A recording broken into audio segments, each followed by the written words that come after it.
September 5 तारिख आम हृदय जले ज्ञानर दीप सेप्टेम्बर 5 तारिख आम हृदय जले ज्ञानर दीप और गुरु शिक्षा एवं आशीर्वाद आमर स्वप्न हो सत।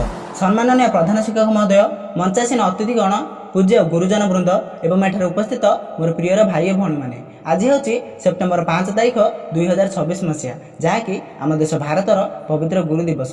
आज मुझे ठिया होती केवल एक भाषण कहवाई नुहे, आज मुझे ठिया होती से महान मनुष्य मान विषय कहवाई जो मैंने निज जीवन अनेक समय आमपाई देते, जो मैंने आमर भूल को सुधारी आमको ठीक कर, जो मैंने आमर दुर्बलता को चिन्ह आमको शक्तिशाली कर, जो मैंने आम हारिगले आमको कहते जे चिंता कर ना, ये आम जीवन शेष नुहे, पुणी थे चेष्टा कर, तुम निश्चय कर। ए सब कथा कहूथिबा महान मनुष्य जनक कहीं जानते, से महान मनुष्य जनक होउचंती आमर गुरु।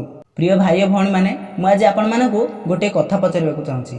जदि आम जीवन गुरु को बाहर कर दिया जाए ताहले आमको किए कहबो जे क्यों रास्ताटी ठीक आउ क्यों रास्ताटी भूल, आमको किए कहबो जे क्यों समय आमको आगक बढ़ाक हेबो आउ क्यों समय आमको निजको रोकिबाकु हेबो। सेथिपई केही मध्य कहबे नै, केवल गुरुजन माने ही कहबे, कारण गुरुजन माने होउचंती आम जीवनर सठिक मार्गदर्शनकारी। जेतेबेले रास्ता अंधार हुए सेतेबेले गुरु आलोक दियंती, जेतेबेले आम हारि जाई थाउ सेतेबेले आमको गुरु ही साहस दियंती, आ जेतेबेले समस्त दुनिया कहे तुमे केबे मध्य पारिबनी सेतेबेले गुरु ही कहिथांती जे तुमे पारिबो, तुमे निश्चय पारिबो। यह ही हेउची आम गुरुंक प्रकृत शक्ति। गुरु आमको केवल पाठ्य पुस्तकर ज्ञान दियंती नहीं, गुरु आमको दियंती श्रृंखला, संस्कार, आचरण, आत्मविश्वास एवं भल मनीष होबार शिक्षा। जड़े छात्र किंबा छात्री गणित, इंग्राजी एवं विज्ञान विषय गुड़िक दुर्बल हो पारे, किंतु जड़े गुरु से छात्र छात्री को केवल खाली छाड़ी दियंती नहीं, बरम से विषय गुड़ी को गुरु ठीक भाव में बुझाई पूरा मुखस्थ कर छाड़ती। आउ से समय गुरु यह कहते जे तुम्हें वर्तमान दुर्बल हो पार, किंतु चेष्टा कले तुम्हें निश्चय दिन बहुत भल कर। यही गोटे वाक्य जड़े छात्र छात्री जीवन को संपूर्ण साहस एवं खुशी आनी दिए।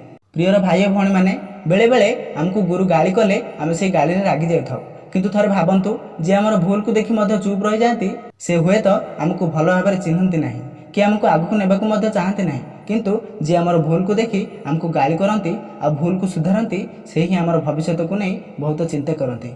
आज गुरु को गाली हुए तो आमको कष्ट दे पारे, किंतु काली से गाली आमको ठीक रास्तार पहुँचाई पार। तेणु मुझे कहबे जे गुरु को गाली को अपमान बोली भावतु नहीं, बरम से गाली को भविष्य एक सतर्कवाणी भाव नियंतु। जेपरी आम गोटे अजाणा जगह को गले आमको सठिक रास्ता दरकार, सेपरी जीवन लक्ष्य थिले मध्य जदि सठिक दिग न थाए तेबे आम लक्ष्य स्थल पहुँचवा बहुत कष्टकर। आ गुरु होउचंती से लक्ष्य स्थल पहुँचाइबार दिगदर्शक, जी आमको सठिक दिग देखाती। सेतिपई गुरुंक महत्व केवल गोटे दिन में किंबा एक तारीख में सीमित नुहे, गुरुंक प्रति सम्मान प्रत्येक दिन रहिबा दरकार। आज आम गुरु दिवस पालन करुँच, किंतु मो मतरे से दिन हूँ गुरु दिवस जो दिन आम गुरु को शिक्षा को मन पकाई निज जीवन को भल करने को चेष्टा कर। मैंने सेप्टेम्बर 5 तारिख केवल गोटे तारीख नुहे, यही तारीख आमको मन पकाई दिए जे जड़े महान शिक्षक को, आ से शिक्षक जनक होती आम प्रथम उपराष्ट्रपति डॉक्टर सर्वपल्ली राधाकृष्ण। डॉक्टर सर्वपल्ली राधाकृष्ण थे जड़े महान दार्शनिक, शिक्षाविद, शिक्षक एवं भारतर द्वितीय राष्ट्रपति मध्य। तांकर जन्म सेप्टेम्बर 5 तारिख 1888 मसीह होता। तांकर जन्मदिन को आम मन रखापी आम गुरु दिवस पालन करुचे। डॉक्टर सर्वपल्ली राधाकृष्ण शिक्षा प्रति असीम भल पाइबा थिला, आउ से जानिथिले जे गोटे देश को शक्तिशाली करने को हेले केवल अस्त्र दरकार नहीं, शिक्षा मध्य दरकार। यही कथा ही तांकर महानतार परिचय अटे। आम भारतीय परंपरा रे गुरु शिष्य संपर्कर अनेक उदाहरण रही, सेथिमध्यरु एक चर्चित उदाहरण होची शिष्य एकलव्यଙ୍କ कहानी। महाभारत पुराण रे शिष्य एकलव्य धनुर्विद्या शिखिबाकू गुरु द्रोणाचार्य पाखक जाइथिले, किंतु परिस्थिति तांकू सेही सुजोग देई नथिला। तथापि शिष्य एकलव्य निज मनरू शिक्षा नेबार इच्छा को मारिबाकू देला नहीं, बरम एकलव्य द्रोणाचार्य को निजर गुरु भाव मानि निज अभ्यास जारी रखिथिले। एठार आमको गोटे बड़ शिक्षा मिलुछि जे शिक्षा पाइबा पई प्रथमे निज मनरे शिखिबार इच्छा आनिबा दरकार। केवल भल स्कूल थिले मध्ये हेबा नाही कि केवल भल शिक्षक थिले मध्ये हेबा नाही, छात्र छात्री मानक मनरे परिश्रम एवं शिखिबार इच्छा मध्ये दरकार। एथि सहित एकलव्यଙ୍କ कहानी आमको आउ गोटे कथा मध्ये मन पकाई जे जहाँकि दक्षता एवं कौशल थिले मध्ये ताहाको अभ्यास परिणत करने को हुए। प्रिय भाई भौणी माने, गुरु आमको सठिक रास्ता दे पारती, କିନ୍ତୁ ସେହି ରାସ୍ତାରେ ଆମେ ନିଜକୁ ହିଁ ଚାଲିବାକୁ ପଡ଼ିବ।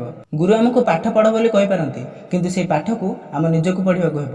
ଏବଂ ଗୁରୁ ଆମକୁ ପରିଶ୍ରମ କର ବୋଲି କହିପାରନ୍ତି, କିନ୍ତୁ ସେହି ପରିଶ୍ରମ ଆମ ନିଜକୁ ହିଁ କରିବାକୁ ପଡ଼ିବ।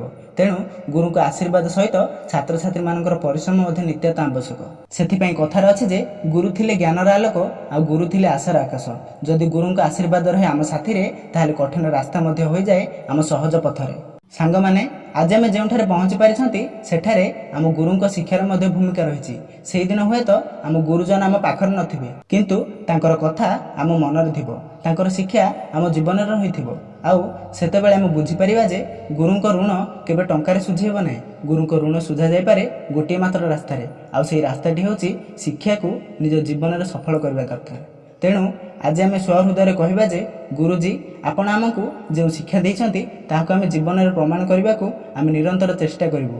କାରଣ ଗୁରୁଙ୍କ ପାଇଁ ସବୁଠାରୁ ବଡ଼ ଉପହାର ଫୁଲ କିମ୍ବା ମାଳା ନୁହେଁ, ଜଣେ ଭଲ ଛାତ୍ରଛାତ୍ରୀ ହେବା ହିଁ ଗୁରୁଙ୍କ ପାଇଁ ସବୁଠାରୁ ବଡ଼ ସମ୍ମାନ।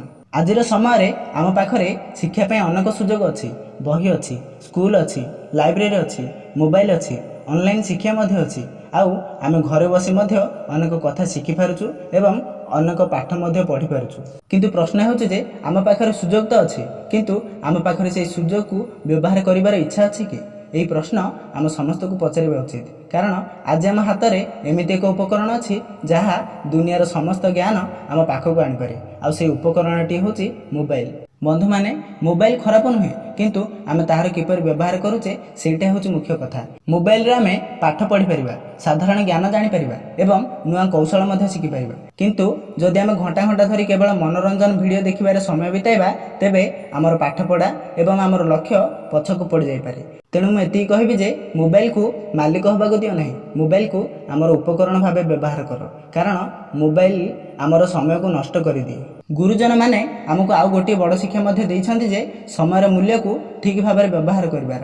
ଟଙ୍କା ହରାଇଲେ ପୁଣି ରୋଜଗାର କରିହେବ, କିଛି ଜିନିଷ ହଜିଗଲେ ପୁଣି କିଣି ହେବ, କିନ୍ତୁ ଯଦି ଆମ ହାତରୁ ସମୟ ଥରେ ଚାଲିଯିବ ନା, ତାହେଲେ ସେ ସମୟ ଆଉ କେବେ ମଧ୍ୟ ଫେରିବ ନାହିଁ। ଆଜି ଯେଉଁ ଗୋଟିଏ ଘଣ୍ଟାକୁ ଆମେ ନଷ୍ଟ କରୁଛୁ, ସେହି ଗୋଟିଏ ଘଣ୍ଟା ହୁଏତ ଆମର ଭବିଷ୍ୟତର ଗୋଟିଏ ସୁଯୋଗ ହୋଇପାରିଥାନ୍ତା। ତେଣୁ ଆଜିର କାମକୁ କାଲି ପାଇଁ ଛାଡ଼ି ଦିଅ ନାହିଁ। କାଲିର କାମ ଆଜି କର, ଆଉ ଆଜିର କାମ ଏବେ କର। ଆଜି ପଢ଼ିବାର ସମୟ ଥିଲେ ଆଜି ହିଁ ପଢ଼, ଆଜି ଶିଖିବାର ସୁଯୋଗ ଥିଲେ ଆଜି ହିଁ ଶିଖ, ଆଉ ଆଜିର ଭୁଲକୁ ସୁଧାରିବାକୁ ଥିଲେ ଆଜି ହିଁ ନିଜ ଭୁଲକୁ ସୁଧାର।